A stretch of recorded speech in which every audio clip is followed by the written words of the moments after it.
vem sobre a filha de Sião. Há um médico em Gileade, há remédio em Gileade, vem sobre mim para curar. Restaura a filha de Sião. Saudações vocês que estão aí do outro lado, chegando para acompanhar mais uma live hoje, nesta noite de terça-feira, 18 de agosto de 2020. Para mim, apesar de ser um assunto complexo, difícil, mas é uma noite muito especial. Eu tenho um convidado top das galáxias que vai trazer para nós aí muitas informações super importantes. E antes mesmo de chamá-lo, eu quero dizer para você que já entrou aí, Sônia Costa, Coisas da Terra, Raquel, um beijo. E eu queria pedir que você não saísse daí, ficasse até o final. E também te dizer, sabe essa setinha que tem aí ao lado? Pois é, vai encaminhando aí para todo mundo, vai para todos os teus contatos. O Dr. Ivo já está chegando, Jerusa, Wilma, Dadá. E enquanto o Dr. Ivo Marques não entra aqui para estar conosco, eu queria falar rapidamente para vocês algo que foi exatamente o que me despertou para estar trazendo este assunto: nódulos benignos e malignos da tireoide. No ano de 2018, eu descobri um nódulo maligno na tireoide e foi caso cirúrgico. Foi onde eu conheci esse profissional incrível, um ser humano formidável, e Deus foi tão misericordioso comigo que eu descobri bem antes, foi super simples, e eu estou aqui hoje para lhe encorajar a não desanimar.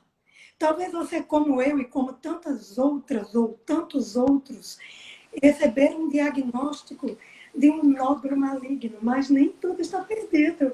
Não é, doutor Ivo Marques? Oi, Flávia, boa noite. Bem-vindo. Para mim é uma honra compartilhar esse momento com o senhor.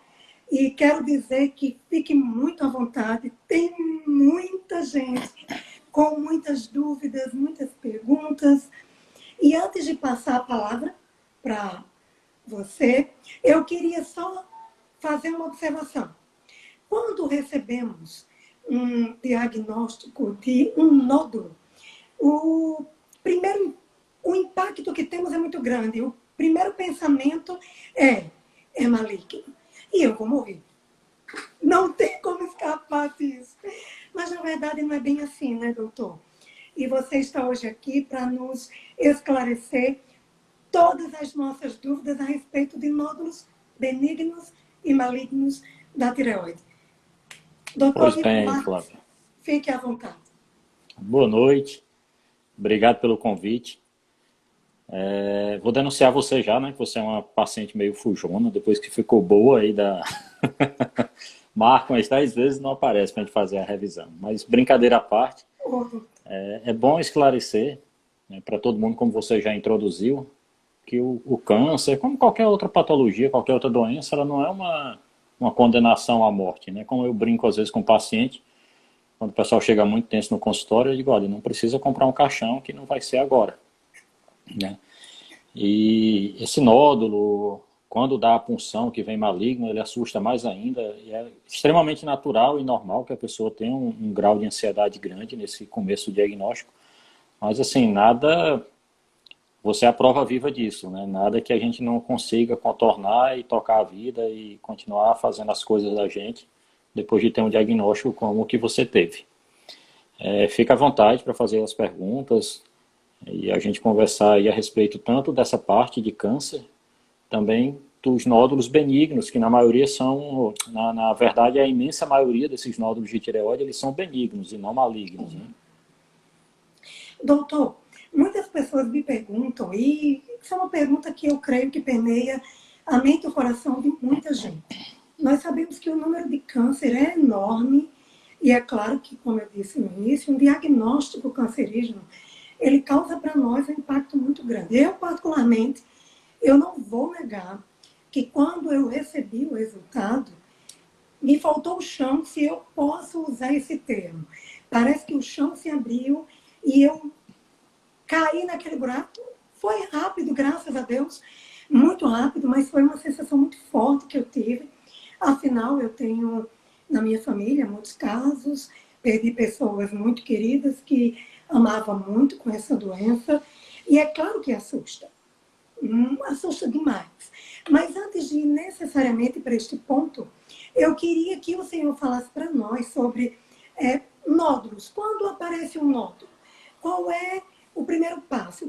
Como paciente, porque veja bem, a tireoide eu nunca tinha em mente quão importante ela era até eu perdê-la, né? E eu nem tive sintoma algum. Depois que minha irmã faleceu, é que eu me despertei para fazer um check-up e nos exames laboratoriais deu uma alteração em um daqueles exames. E por isso eu creio que muitas pessoas podem até ter problemas na tireoide, mas não tem nem noção, até porque alguns, talvez como eu, não tenham nenhum sintoma. Então, como é que o senhor indicaria para essas pessoas como agir? Procurar um médico regularmente? Quais os cuidados que deveriam ter? Flávia, a tireoide, como você bem falou, é uma glândula extremamente importante e que, na maior parte do tempo, a gente não vai nem perceber que existe algum problema nesse órgão, né? Ela tem, na verdade, dois tipos de alterações. As alterações hormonais, então, em uma determinada faixa etária, principalmente no sexo feminino, depois dos 40 anos, ela tem uma tendência a diminuir um pouco a produção. Isso é uma coisa que é muito mais frequente em mulher do que em homem. E é justamente uma fase da vida que está começando os sinais de climatério, 45, 50 anos de idade, que vai entrar na menopausa e às vezes se confunde. Na maioria das vezes, o próprio ginecologista, no acompanhamento regular, ele acaba detectando essa questão da função hormonal. E normalmente é o endocrinologista, no caso não o cirurgião, que vai acompanhar essa parte. O outro lado do hormônio é quando ele produz de uma forma exagerada. Então o paciente tem o que a gente chama de hipertireoidismo. O mais clássico das doenças é aquele bócio, aquela tireoide muito volumosa na região anterior do pescoço. O pessoal tem exoftalmia, que é aquele olho que sai um pouco da órbita, né? Fica um olho mais saltado. E o paciente perde peso muito rápido, porque é uma descarga de hormônio, ele acelera muito o metabolismo das pessoas. Por outro lado, tem os nódulos. A imensa maioria desses nódulos, eles vão ser assintomáticos. Usando o seu exemplo também, você descobriu o seu nódulo em exames de rotina. Para tu ter uma ideia, hoje com essa pandemia, a gente está tendo um número de diagnóstico de nódulo de tireoide muito grande. Por quê? O grau de ansiedade na população está imenso, né? A gente está todo mundo com o nervo à flor da pele. E existe uma situação que o corpo da gente ele coloca para fora, uma questão psicológica que a gente chama de somatização. E a principal disso é o paciente engolir, ele engole e tem aquela sensação que a água ficou parada aqui nessa região do pescoço. Naturalmente ele vai fazer um ultrassom. Se ele está já nessa faixa que eu te falei, ali, sexo feminino, dos 35, 40 anos para frente, a imensa maioria, em torno de 60%, às vezes até 70% das mulheres vão apresentar algum nódulozinho na tireoide. Então a descoberta desses nódulos, a maioria das vezes, ela é totalmente por acaso. A gente está investigando uma outra coisa, está investigando esse globus faríngeo, essa dificuldade, esse entalo, entre aspas, né, essa dificuldade para engolir que o paciente relata, que está muito ligado à questão psicológica, mas aí quando faz a ultrassom descobre o nódulo. E a imensa maioria desses nódulos a gente não vai precisar fazer absolutamente nada, só acompanhar. A recomendação hoje, se o nódulo for muito pequeno, dependendo das características da ultrassom, é que esse acompanhamento seja feito até de 2 em 2 anos, e não anualmente como a gente tem o hábito de fazer. Eu ainda não gosto muito, porque eu tenho um receio que esses 2 em 2 anos virem uma Copa do Mundo e fique 4 em 4. Porque a nossa mente, a nossa cabeça, desde sempre ela é treinada para a gente fazer aniversário. Aniversário vem de ano. Então você tem Réveillon, você tem Carnaval todo ano, você tem a Semana Santa, você tem o seu aniversário, tem o São João. Esse ano não teve o São João, né, por conta da Covid. Mas assim, é mais fácil você conseguir fazer essa revisão anualmente para fazer esse acompanhamento. Anterior assim, anterior que eu te falo, talvez uns 5, 10 anos, a gente levava muito em critério só o tamanho do nódulo. Então, geralmente, nódulos acima de 1 centímetro a gente pedia a punção, nódulos abaixo a gente não pedia. Foi criada uma outra classificação, chamada TIRADS, que é uma classificação que a ultrassom me dá. E nessa classificação eu tenho nódulos de 0,8, 0,8, 0,7 que eu já punciono, e eu vou ter nódulos com 2,5 cm ou maiores do que isso que eu não vou precisar puncionar. Tá? Então não é mais só aquele 1 centímetro que a gente vai partir para a punção. E aí vem o resultado da punção. Então, se der maligno, não importa o tamanho desse nódulo, geralmente a gente vai partir para a cirurgia, claro, respeitando a individualidade de cada paciente. Se der benigno, aí tem alguns outros critérios. A maioria dos nódulos benignos, como eu falei, a gente faz só esse segmento anual, e se for um nódulo muito pequeno, até de 2 em 2 anos. Tá? Então, assim, é um diagnóstico que realmente ele é dado de uma forma... É um achado que a gente chama. Dificilmente eu vou ter um paciente que ele vai ter alguma queixa que chame a atenção já por conta da tireoide. Essa queixa relacionada à tireoide seriam uns nódulos muito volumosos. Eu queria ter um nódulo aí com mais de 4 centímetros. Ou às vezes um paciente que é muito magro, uma paciente que é muito magra, e aí salta já aos olhos, qualquer nódulo pequeno de 1 centímetro, 2, você já consegue visualizar ali na região anterior do pescoço. E aí até, às vezes, um parente em casa, alguém coisa, olha, você está com alguma coisa aí nessa região do teu pescoço, e acaba nos procurando.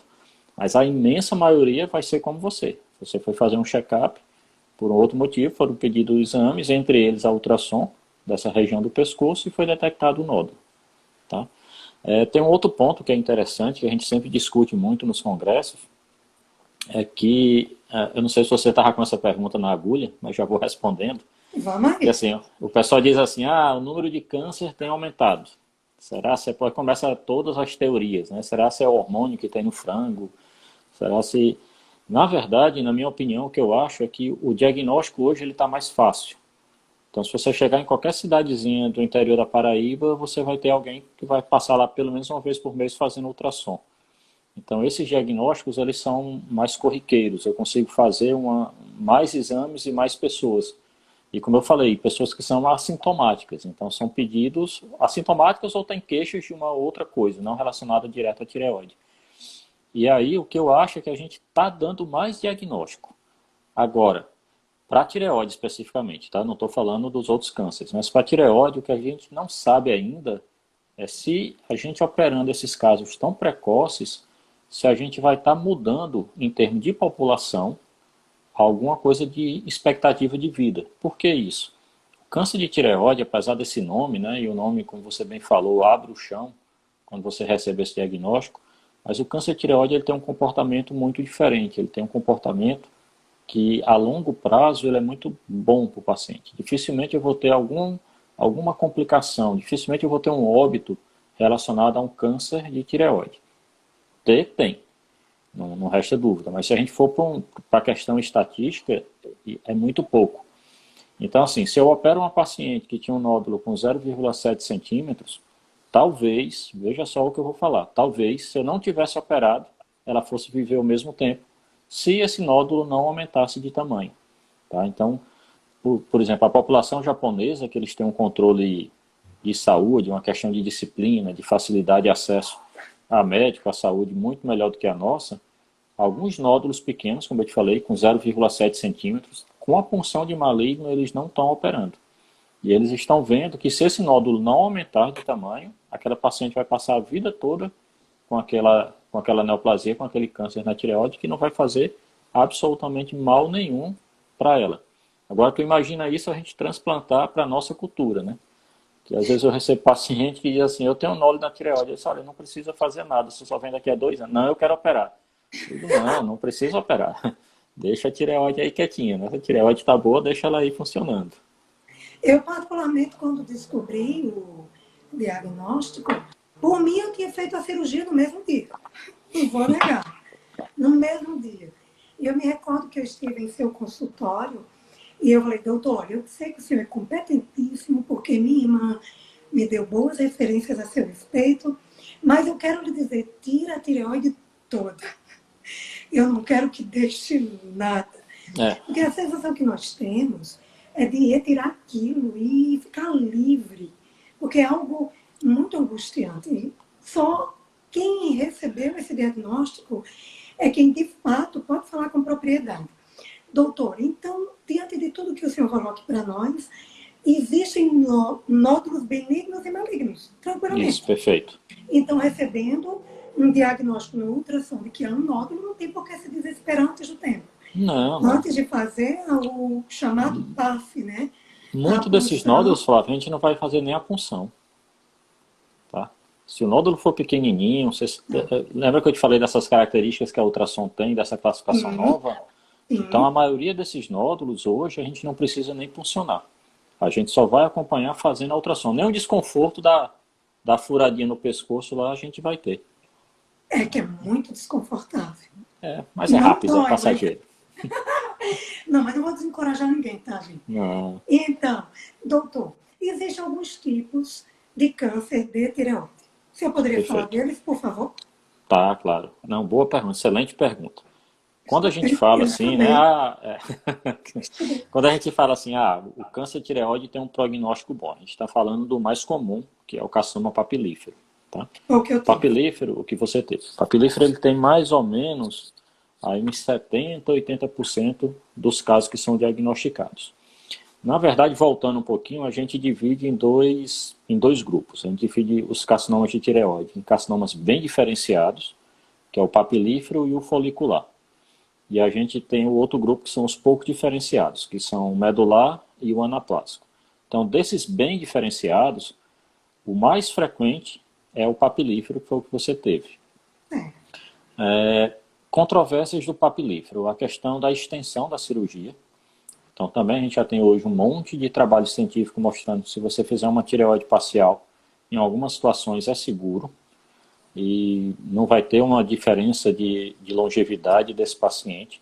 Eu ainda sou um pouco, ainda estou mais da moda, não estou tão velho, mas ainda estou da moda antiga de ainda fazer a tireoide total. Explico para o meu paciente a vantagem e a desvantagem de cada situação, mas ainda tenho meus argumentos para fazer a total, tá? Existe um grupo que ele, além de fazer a total, ele já faz um esvaziamento chamado recorrencial. Não sei se você lembra que a gente conversa muito a respeito do nervinho que vai para a corda vocal, né? Que você pode ter alguma rouquidão, alguma coisa, por conta de manipulação desse nervo. Quando é câncer, dependendo da localização e do tamanho, a gente já aproveita e tira a gordurinha que tem entre esses dois nervos, que ali pode ter algum linfonodo, alguma metástase, e aí cabe uma outra observação, que não é a metástase à distância tão temida, né? Que o pessoal, o tumor está enraizado, não. Para a gente da cabeça e pescoço, a gente usa metástase regional, que são os gânglios que você tem nas cadeias do pescoço. Então, em algumas escolas, e dependendo do paciente, a gente aproveita, já que está tirando a tireoide, já também tira essa gordurinha, porque se houver algum linfonodo ali, ela já tá tratada, a gente não precisaria de uma eventual segunda cirurgia para fazer isso, né? E aí você, fora o papilífero, nesse bem diferenciado, você tem o folicular, que é um pouco mais raro, fica ali em torno de 10, 15%. Normalmente ele tem um comportamento um pouquinho mais agressivo do que o papilífero, mas é um câncer que esses 10%, eu te falo que é até em livro, assim, na prática, no dia a dia, a gente não chega a ver esses 10% não. E tem os outros dois. Os outros dois, realmente, eles têm um prognóstico pior. O medular é um câncer que é um pouco diferente. Na verdade, eu falo que ele está na tireoide, mas ele não é da tireoide. Ele vem de um outro tipo de célula que a gente tem vizinho à tireoide, de outra origem embriológica. É tanto que você lembra que um dos exames que eu te peço de acompanhamento é aquela dosagem da tiroglobulina. É um exame de sangue de uma substância que só a tireoide produz. Então, ou as células normais da tireoide, ou as células, no caso, por exemplo, uma metástase em um gânglio. Se você operou a tireoide e eu estou te acompanhando e de repente a tiroglobulina sobe, a gente vai ter que procurar o que é que está produzindo essa tiroglobulina. O carcinoma medular, a gente não usa a tiroglobulina. A gente usa uma outra substância chamada calcitonina. Uma outra diferença também é que em alguns casos lá desses dois cânceres mais comuns que eu falei antes, do papilífero e do folicular, em algumas situações a gente, além da cirurgia, a gente usa o iodo para tratar o iodo que a gente chama de iodo radioativo. No carcinoma medular, não. O tratamento é só a cirurgia. Não precisa tomar o iodo porque ele não responde. Por quê? Porque ele não é da tireoide. Ele está na tireoide, mas a célula que deu origem para ele é uma célula de outra origem embriológica. Então não tem nada a ver com as células tireoidianas. E por outro lado, a tireoide tem, vamos dizer assim, não menosprezando, mas teria o câncer de melhor comportamento, um dos melhores comportamentos que tem no corpo humano, que é o papilífero. No outro extremo, você tem o anaplásico, que é um tumor que tem um prognóstico terrível. É um câncer que normalmente ele, quando aparece, ele aparece só em pessoas mais idosas, tipo assim, 80 anos, mais de 80 anos para frente. É muito raro. Eu, com o volume que eu tenho, atendendo na FAP, atendendo no consultório, assim, a gente chega a diagnosticar 1 caso, 2 casos por ano, então não é uma coisa que a gente vê. Mas que, infelizmente, é uma doença que não tem... O tratamento ele é muito paliativo. Então, às vezes, o paciente ele já chega com um cansaço, uma dispneia muito grande, então, muitas vezes, a gente só consegue fazer uma traqueostomia para poder amenizar um pouco o sofrimento do paciente. Mas, normalmente, a gente não consegue fazer uma cirurgia com intenção curativa, ele não responde nem ao iodo, que a gente usa normalmente no papilífero, não responde nem à radioterapia, nem à quimioterapia. Então, você tem os dois extremos, na verdade, na tireoide. Você tem um tumor muito bonzinho, que responde bem, como eu costumo brincar, o paciente vai ter que procurar outra coisa para morrer, porque normalmente não vai morrer dele. E você vai ter... Não, morrer a gente vai, né, Flávio? Não tem pra onde correr. E a gente vai ter o anaplásico, que é esse tumor que provavelmente no ser humano seja um dos tumores mais agressivos que existe. Mas que, graças a Deus, como eu falei, é muito, muito, muito raro. Tá certo? E eu me recordo que quando eu estive também lá no consultório, né? E eu cheguei já com a papelada toda, com todos os meus exames pré-operatórios, de tão ansiosa que eu estava para retirar aquele tumor de mim. E eu lembro que você falou exatamente isso. Disso você não vai morrer. Eu disse, pelo menos essa notícia, né? Doutor, eu li num artigo que câncer de tireoide é mais comum em mulher. Isso é verdade? É totalmente verdade. Esse porquê a gente não tem ainda, Flávio. A gente tem alguma alteração genética que ainda não foi esclarecida, assim, o pormenor dessa questão. Mas o que a gente percebe também na prática é assim, não só o câncer, como o nódulo na tireoide e essa alteração que eu falei no começo da função da parte hormonal, ela é muito mais frequente na mulher. O câncer de tireoide é mais ou menos assim, 5, 6, 7 mulheres para cada homem. Mas o que é interessante, e a gente também não sabe ainda o porquê, é que quando acomete o homem, geralmente ele tem um comportamento mais agressivo do que o da mulher. Tá? É tanto que no homem eu sempre fico um pouco mais afoito, eu sempre fico com a cirurgia um pouco mais pesada, porque eu sei que a chance de uma recidiva, a chance de aparecer um linfonodo na região lateral do pescoço, ela é maior. Então, às vezes, eu levo muito em consideração essa questão do sexo para poder até calibrar um pouco a minha cirurgia. Eu sei que, estatisticamente falando, assim, de certeza, é mais frequente, muito mais comum na mulher, mas ele é muito mais agressivo no homem. Esse porquê a gente fica devendo. A gente não tem. Não sou eu, tá? A literatura toda não tem ainda. Tem um monte de estudo que vai para o lado genético, pesquisando. Às vezes o pessoal chega e fala assim, família é grande, né? Família às vezes ainda tem 10 filhos, 12 filhos. Eu tive, minha irmã teve, fulana teve. Eu digo, olha, se você tivesse 10 irmãs e 10 irmãos, provavelmente você teria 2, 3 irmãs e não teria nos irmãos. Não por um fator familiar, mas por essa questão genética ligado ao sexo feminino. Tá? Não seria pela questão do parentesco, tá? Mas pela questão de ser mulher. Entendi. Uma pergunta, verdade ou mito? Câncer, estamos falando aqui de tireoide, teria essa questão genética de família, hereditária, perdão? Esse que eu te falei, o medular, que é esse terceiro, em alguns subtipos dele, ele tem uma questão genética. Eu tive até uma situação, para falar com vocês, quando eu fazia a residência e o mestrado ainda em São Paulo, que a gente chegou a operar uma menininha de Minas Gerais, eu acho que tinha 6 anos, 7 anos, porque tinha sido até tese de doutorado de doutorado da bióloga lá que ficava conosco lá no hospital, nessa parte genética. E essa família tinha essa transmissão genética comprovada, né? Era um carcinoma medular tipo familiar.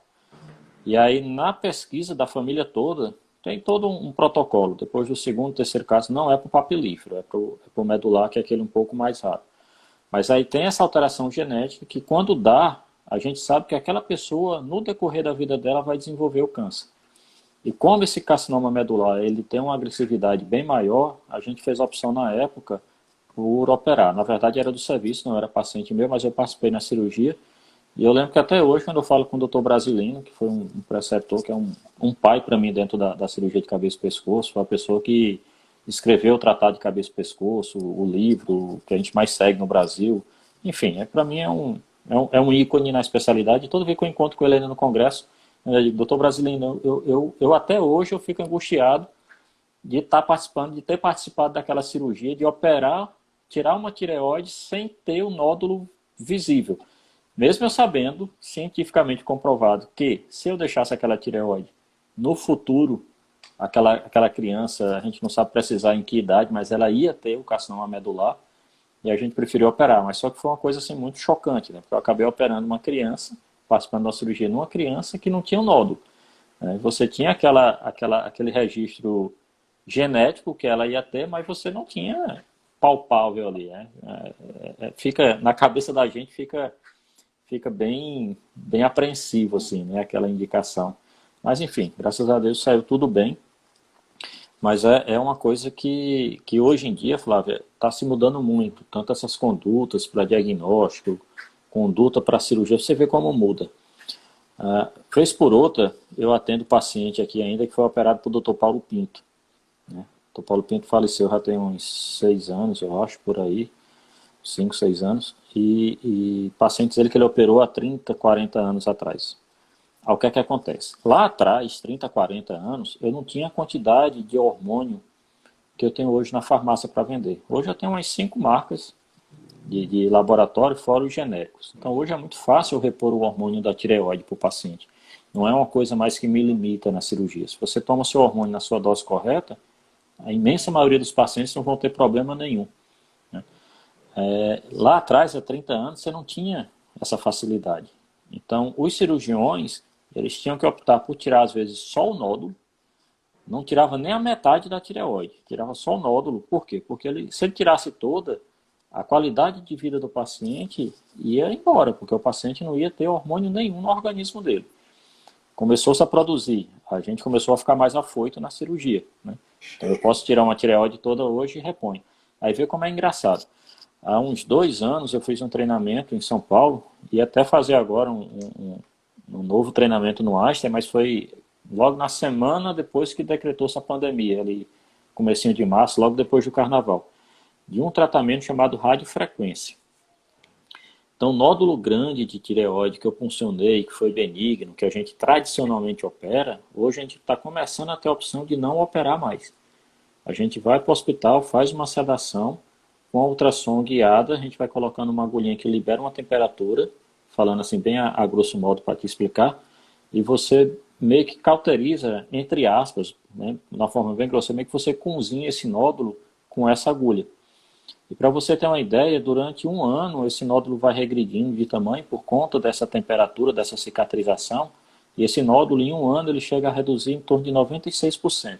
Nossa. Então você imagina, se você estivesse arredondando, né? Se você tivesse um nódulo com 10 centímetros, você faria uma vez, um nódulo grande assim, às vezes 2 vezes você precisaria.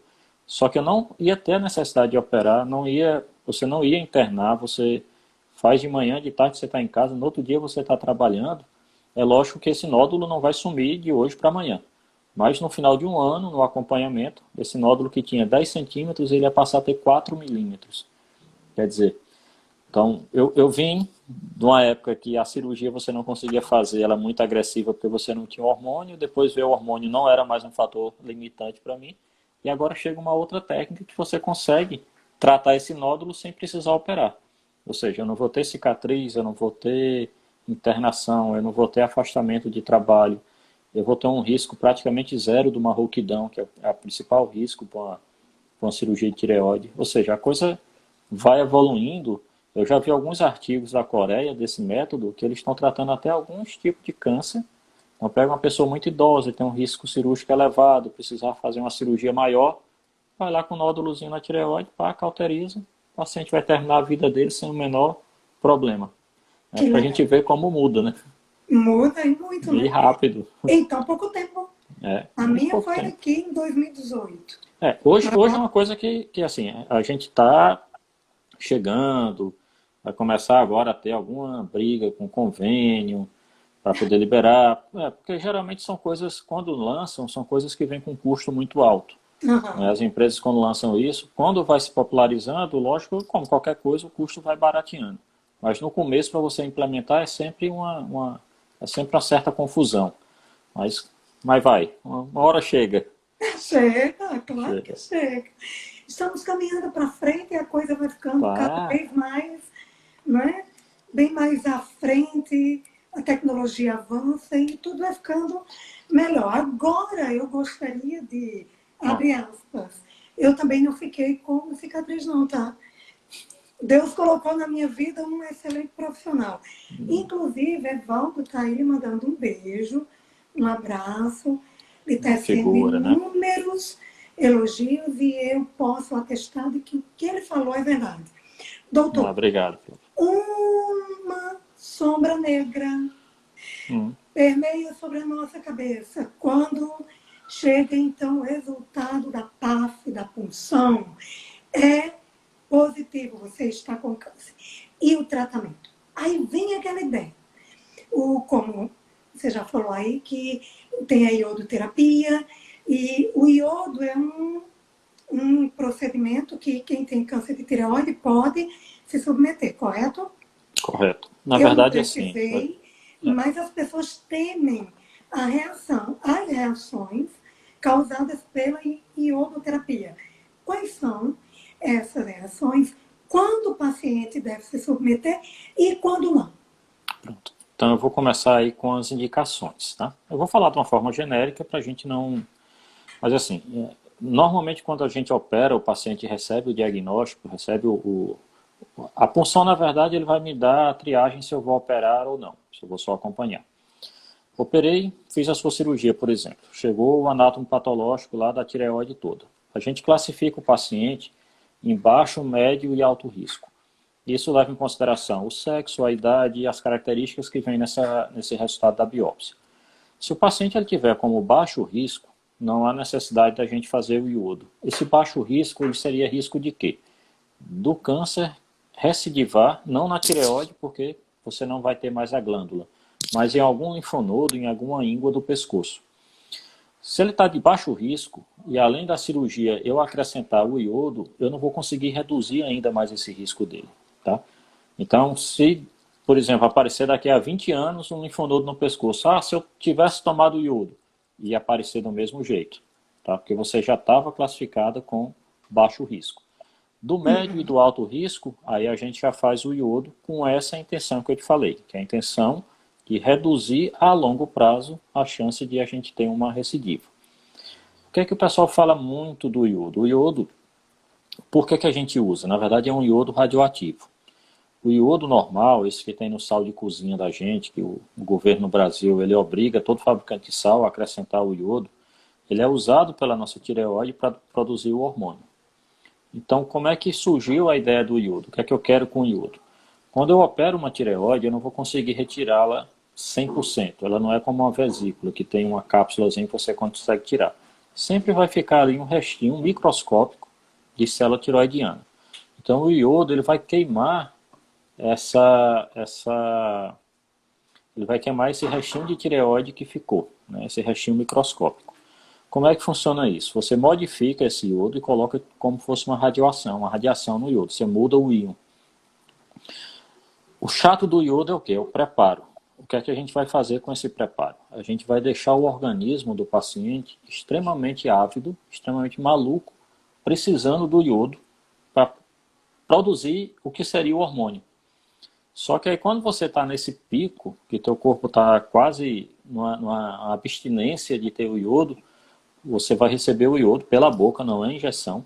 Você recebe o iodo pela boca com essa modificação. Então, ele vai ser rapidamente captado na região da tireoide e destrói esse restinho de células que ficou, né? A mesma coisa pode acontecer, por exemplo, se o paciente tiver um nódulozinho pequeno no pulmão decorrente da tireoide. Então, o iodo vai lá e vai tratar esse nódulo. O que é ruim do iodo? Na minha opinião, né, é o preparo, é a dieta, como o pessoal fala. Porque assim, para você deixar o teu corpo com essa necessidade grande do iodo, você vai parar de tomar o hormônio da tireoide durante mais ou menos 3 a 4 semanas.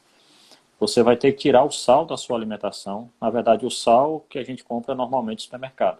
Você pode mandar manipular um sal sem o iodo, tá? Só que aí te limita até socialmente, né? Imagine a gente fora dessa pandemia e você vai numa festinha de aniversário. Se você estiver fazendo o preparo para tomar o iodo, por exemplo, você não vai poder tomar um refrigerante lá, você não vai poder comer uma coxinha. Por quê? Porque aquele alimento foi preparado com o sal normal, não foi preparado com o seu sal. E aí vem mais, tem esmalte de unha, tem alguns produtos de cabelo que a pessoa não vai poder usar, tem algumas medicações, dependendo do corante, que ele não vai poder usar. Então essa restrição, que ela demora mais ou menos 30 dias, ela é muito ruim, socialmente ela te limita muito. E além disso, a falta do hormônio, que você tem que ficar sem tomar durante esse período, vai fazer você ter Na verdade, quando você fica sem o hormônio da tireoide, você vai baixar todo o teu metabolismo. Então você vai ter um ganho de peso que não é nem um ganho de peso só de gordura, você parece que está mais inchado. Você tem uma retenção muito grande líquida, o seu intestino fica mais lento, então você vai ficar constipada, a sua disposição para o dia a dia vai diminuir, a unha vai ficar fraca, vai caindo, quebrando mais fácil, o cabelo vai cair mais, a pele fica ressecada. Então esse preparo para o iodo é que é muito, muito desgastante, é muito ruim. O dia de tomar o iodo lá, não, você vai entrar, vai tomar. Existe uma recomendação muito forte, porque aí tem uma especialidade médica que é a medicina nuclear, que é quem toma conta disso. Existe uma recomendação muito forte de você fazer o uso de muita água. Você se hidratar muito bem quando você recebe a dose e fica isolado lá de um dia para o outro. Por que isso? Porque o iodo ele se acumula muito em glândula que produz saliva. E a intenção é que quanto mais água você bebe, mais fluida, mais fininha vai ficar a tua saliva, mais, entre aspas, vai ficar lavando essas glândulas. Então não vai deixar ele se acumular para a pessoa não ter processos inflamatórios no futuro. Então é uma recomendação assim, que é muito forte, você tem que beber, eu brinco assim, quando você achou que bebeu muito, você ainda bebeu a metade, ainda tem que beber outro tanto, né? Mas o iodo mesmo em si, você tomar, ele não é ruim. Às vezes o pessoal fica com, vou ficar isolado um dia. Não, você vai dormir uma vez. A enfermeira, o médico da clínica vão entrar para ver você, para fazer as aferições, está tudo bem. Não é fechou a porta e jogou a chave fora e acabou o mundo, não, né? É mito ou verdade? O cabelo cai ou não cai com o iodo? Não, cai com a falta do hormônio. Quando você diminui você vai passar esses 30 dias sem usar a medicação. Aí seu cabelo vai ter uma queda maior. Não é que vai cair que você vai ficar careca, de forma alguma. Mas você vai perceber no travesseiro, vai perceber no ralo do banheiro que você está tendo uma queda acentuada do cabelo. Mas também assim, Flávia. Acabou o iodo, voltou a tomar o hormônio, tudo isso vai se revertendo e vai voltando ao normal, tá? Com 15 dias, 30 dias que você voltou a tomar a medicação, já volta tudo ao normal também. Tá? Não é uma coisa que fica direto, não. Doutor, existe alguma relação em eu retirei a tireoide, eu vou ter dificuldade, eu não vou poder engravidar? Não. Essa relação direta não, Flávia. Os hormônios eles acabam interagindo, né? Então, quando você pega o sistema central, lá na hipófise, no cérebro, que você traz para a tireoide, que depois vai para o ovário, no caso feminino, tem uma certa interligação, mas ele não vai ser um fator determinante. Na verdade, o que é que acontece? Você fazendo a reposição na dose correta, na dose recomendada, né, evitando esquecer de tomar a medicação, tomando os cuidados. É um remédio que você tem que lembrar, que tem que tomar em jejum. Não é que você tem que tomar todos os dias naquele mesmo horário, mas se você toma de manhã, você vai procurar tomar de manhã todo dia. Se você esquecer um dia, assim que você lembrar, você vai logo tomar a dose, não vai deixar para o dia seguinte. Então, você tendo esses cuidados, a tua vida ela continua normal. Quer engravidar, engravida. vai ser meu aniversário de tal idade, eu vou fazer uma festa e eu quero tomar todas. Você pode tomar todas, não vai ter nenhuma alteração por conta do hormônio. Às vezes também o pessoal pergunta muito isso. Doutor, eu vou tomar a vida toda, eu posso beber? Não, não vai fazer bem a ninguém beber muito, mas assim, não é a sua tireoide quando está no pescoço, se ele bebia, bebia. Então não é a falta da tireoide, você está tomando o hormônio pela boca que vai. Não pode estar de ressaca no outro dia e esquecer o remédio, né? Tem que lembrar de tomar. Mas assim, né, raros são os pacientes que têm algum problema de absorção do hormônio e a gente tem que sair, às vezes, trocando de marca ou fazendo algumas outras alterações para melhorar a absorção. O que a gente vê muito comum é paciente que acaba esquecendo muitos dias, tá? Ou às vezes não toma a dose recomendada, enfim, dá alguma atrapalhada nesse uso, não respeita o jejum, né? Porque você tem que tomar em jejum e esperar ali entre 30 minutos e 1 hora para poder se alimentar, que é o tempo que o comprimido vai ser absorvido, e aí você pode comer. Aí o pessoal às vezes não respeita esse intervalo, tem que sair para trabalhar, então toma o comprimido, já toma o café da manhã, aí acaba diminuindo essa absorção. Mas tomando na dose correta, sim, falando da gravidez que você perguntou, o que acontece, às vezes um cuidado especial aí no acompanhamento com obstetra, com um pré-natal, é que no comecinho da gravidez, a tireoide do bebê ela não está produzindo hormônio, ela depende do hormônio que a mãe produz. Então, como a sua tireoide, quem tem a tireoide, vai fazer essa regulação automática, às vezes quem não tem que ficar de olho só que se essa dose ficar um pouquinho baixa ali nos primeiros 2, 3 meses, tem que dar uma aumentadazinha. Com o passar do primeiro trimestre da gravidez, aí você volta à dose que estava tomando antes. É só um cuidado que teria que ter assim diferente. Mas dificuldade para engravidar não vai ter não. É mito. Ok. Doutor, nós estamos chegando ao final, mas eu queria fazer uma pergunta. Fique à vontade. Essa glândula da tireoide, ela, além de produzir o hormônio, ela produz também o cálcio? Não, é assim, Flavinha. Você perguntou isso com relação àquela outra coisa que eu explico toda a cirurgia minha, que a pessoa pode baixar o cálcio no pós-operatório, né? Sentir aquele formigamento, sentir cãibra, aquelas coisas. Na verdade, é uma outra glândulazinha, que na verdade não é uma só, são 4. Se você imaginar a tireoide com o formato de uma borboleta, em cada cantinho da asa dessa borboleta ela vai ter uma outra glândula chamada paratireoide. Tamanho de um grãozinho de arroz, muito pequenininho, com um aspecto parecido muito com a gordura. E essa glândula ela é muito sensível, ela não tem, para você ter uma ideia, você não tem um vaso sanguíneo que você identifique e você diz assim, é esse aqui que está levando o sangue para a paratireoide. Então, quando a gente está operando, eu vou ter que manipular as 4 paratireoides para poder retirar a glândula por completo, retirar a sua tireoide toda. Nessa manipulação, eu vou perder um pouco dessa vascularização. Então, ela vai diminuir a função dela, e é muito, muito comum, quando a gente opera a tireoide, na primeira semana, segunda, às vezes até a terceira semana, o paciente se queixar desse formigamento, geralmente ponta de dedo, ao redor do nariz e da boca. Se o cálcio ele baixar mais ainda, a pessoa começa a ter cãibra e tem uma contração involuntária, principalmente das mãos, tá? Aí é o cálcio que baixa, mas não é a glândula, não é a tireoide por si só que causa isso não. Isso é uma questão da cirurgia. É uma complicação bem frequente, você tem uma ideia, quase 60%, 70% dos pacientes que operam uma tireoide, que retira a glândula completa, eles vão sentir isso, mas em compensação é algo transitório, que demora aí em torno de 1 semana, 2 semanas no máximo. Para a gente ter essa baixa do cálcio a vida toda, isso graças a Deus é muito raro, porque aí o paciente fica dependente de usar uma dose elevada de cálcio. Então você fica tendo que tomar cálcio o resto da vida e às vezes acrescentar uma outra medicação que chama calcitriol, que é para poder aumentar ainda mais a absorção do cálcio. Mas aí são situações bem de exceção, bem raras. E quando retira essas paratireoides, existe algum agravante para o paciente?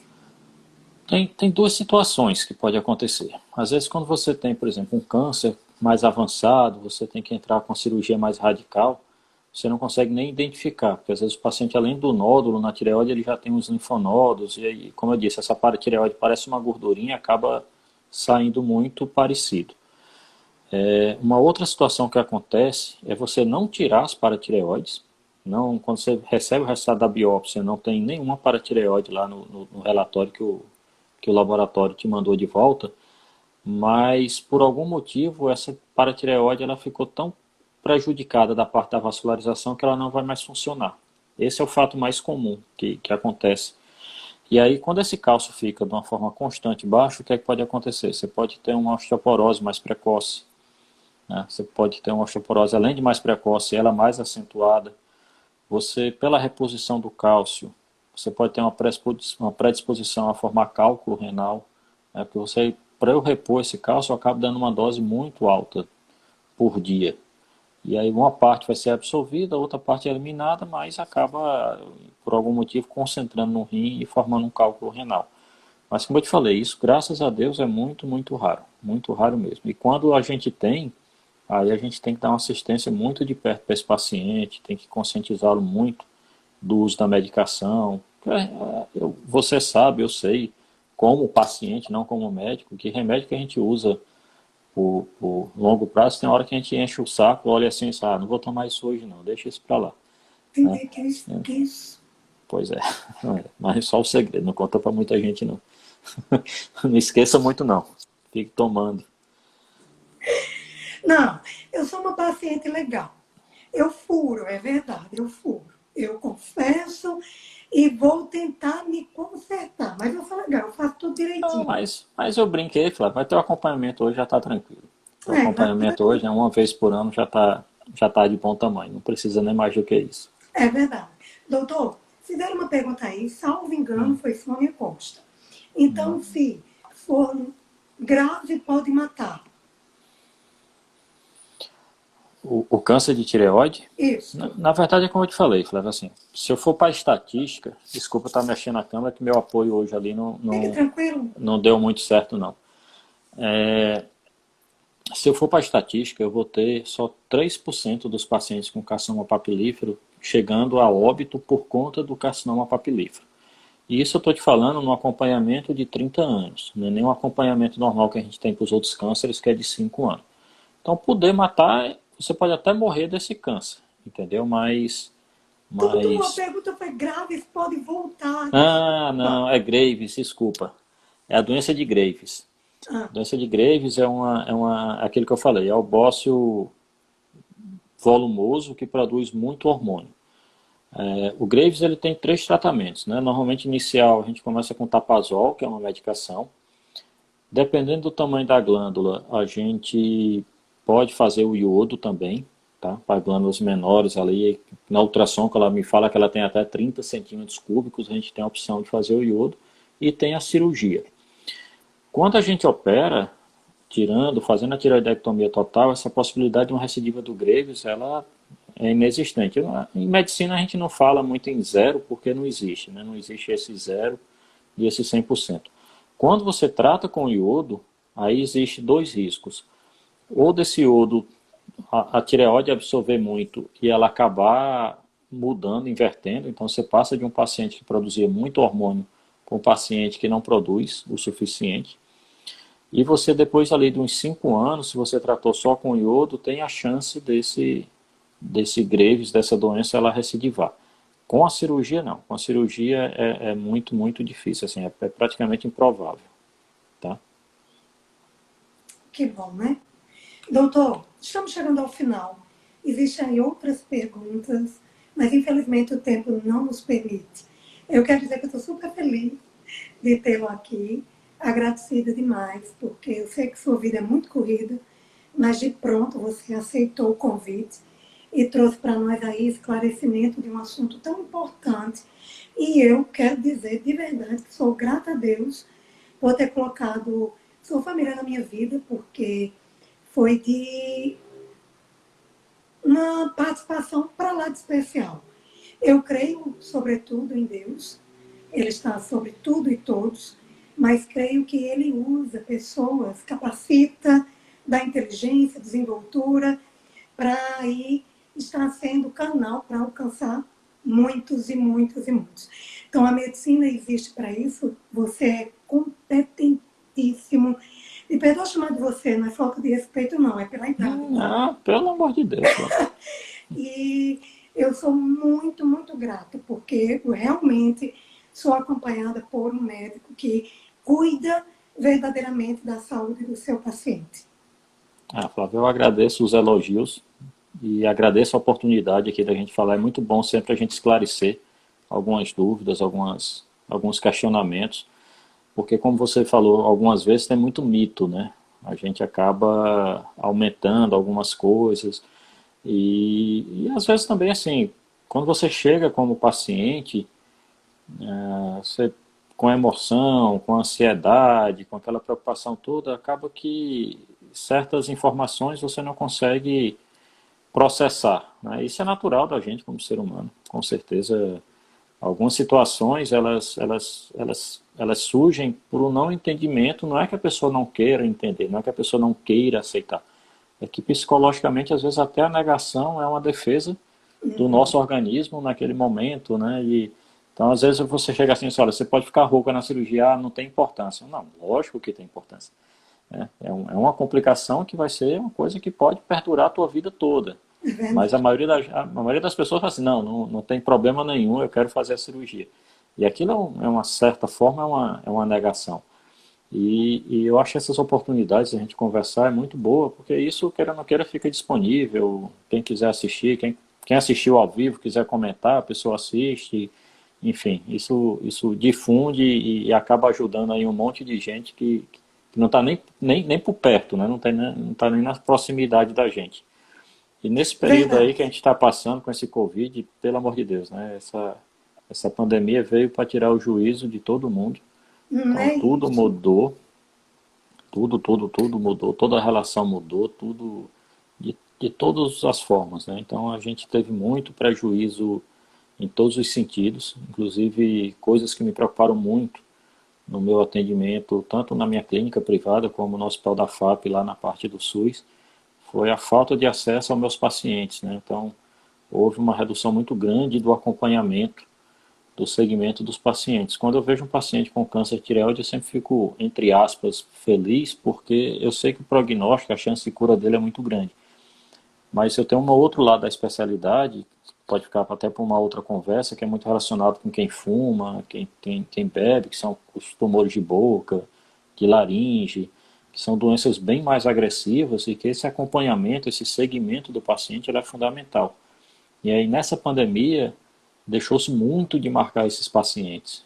Então eu sou sincero que eu estou extremamente apreensivo com esse final de ano, porque eu tenho a impressão que vai chegar muito caso avançado que não conseguiu chegar para o hospital por não marcação de alguma prefeitura do interior, enfim, ou às vezes o paciente até com receio de procurar, de ir para o hospital, de uma possível contaminação. Então, quando você coloca isso num retardo aí de 4, 5, 6 meses no diagnóstico, é uma coisa que pesa muito, sabe? Então, eu tenho essa impressão que a gente vai ter um final de ano mais carregado. Porque um outro ponto que a gente sempre fala para câncer é assim, se eu pegar na estatística e for olhar esses 3% dos cânceres de tireoide que vão evoluir, que o paciente vai acabar morrendo em decorrência, geralmente são diagnósticos tardios. Tá? Então, o câncer ele depende muito do tempo que eu consigo dar o diagnóstico, do tempo que eu consigo tratar o paciente. Ele é tempo dependente. É lógico que isso com uma semana, um mês, não vai mudar. Mas quando a gente coloca numa escala de tempo, que a gente já está aí de março para cá com essa dificuldade de atendimento, então eu tenho um receio muito grande assim, que esse final de ano vai ter uma sobrecarga nessa parte oncológica, e não é só aqui de Campina Grande não, isso eu estou falando de Brasil, talvez de mundo como um todo. Né? Todo mundo que a gente conversa, pergunta como é que tá com essa mesma percepção. Houve uma redução muito grande de diagnóstico. Né? E como eu falei, quanto mais precoce eu tiver o diagnóstico, melhor eu vou ter uma resposta ao meu tratamento. Imagino. Isso aí, dona Flávia. Essa pandemia mudou a história e a No, vida de todo total, mundo, né? com certeza. Mas essa live, inclusive eu gostaria de lhe pedir permissão para colocar essa live no meu canal. Pode Não, ser? fica à vontade, pode colocar sim. Outra coisa, ficou aí no ar que nós podemos ter outro bate-papo a respeito sobre câncer de É câncer de boca, câncer de laringe, mas Olha aí, você vai ter que estudar um bocado, né? Que é coisa que você olha aí. Não, não médico aqui é teve. você, doutor. E ficar aqui só te pegando carona aqui. Doutor Ivo, você atende ali na Pinto Brandão? É, Fala aí a pro clínica pessoal, ali por na favor. Rodrigues Alves, né? Na rua Rodrigues Alves 675, ali pertinho do Estadual da Prata, né? Então, a pandemia mudou um pouco também. Eu tinha 4 horários ali fazendo atendimento. Hoje eu estou com 3, né? No pico da pandemia eu fiquei só com 2 horários, agora a gente já aumentou um terceiro e vamos ver se até o final do ano volta à normalidade. Mas o atendimento normal, a gente está atendendo, procurando, pedindo muito que os pacientes cheguem nos horários marcados para evitar aglomeração até na recepção da clínica. Então, às vezes tem aquele hábito, principalmente quem vem de fora, chega todo mundo junto, 7 horas da manhã, então fica aquela loucura. A gente está pedindo para chegar assim de hora em hora, porque aí chegou ali 3, 4, 5 pacientes, são atendidos, quando estão chegando mais 3, 4, aqueles já saíram da clínica. Para diminuir, a gente fez um esquema bom assim para evitar essa aglomeração dentro da clínica, né? Que E bom. na FAP, a FAP hoje, na FAP não, o sistema todo de saúde público, ele não tem muito mais aquela questão de encaixe, porque a prefeitura ela gera uma senha que eles chamam de chave, que eu só consigo dar prosseguimento em qualquer exame, em qualquer cirurgia do paciente, tendo essa marcação sendo feita oficial pela prefeitura. Então, quem precisar, na verdade, deve procurar um posto de saúde do PSF, o posto de saúde faz esse agendamento, tá? De umas 2 semanas para cá, eu já tenho percebido que está mais normalizando. Ainda não está como era antes, mas já tá indo para a normalidade, assim, da marcação. Graças a Deus, que é uma coisa que estava me afligindo muito. Então, Tá bem, tudo então, Flávia? pouco a pouco as coisas vão chegando ao seu lugar, vão sendo colocadas no seu devido lugar. Doutor, o senhor também faz ultrassom, né?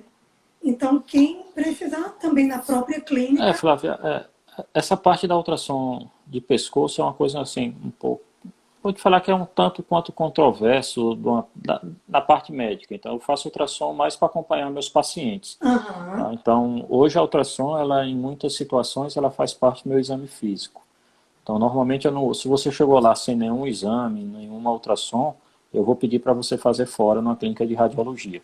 Mas, por Uhum. exemplo, eu operei você, vou ficar te acompanhando, aí eu mesmo faço acompanhamento. Então, Bom, além da nossa parte clínica da conversa, a gente faz a parte do exame físico e, como parte do meu exame físico, eu faço a ultrassom.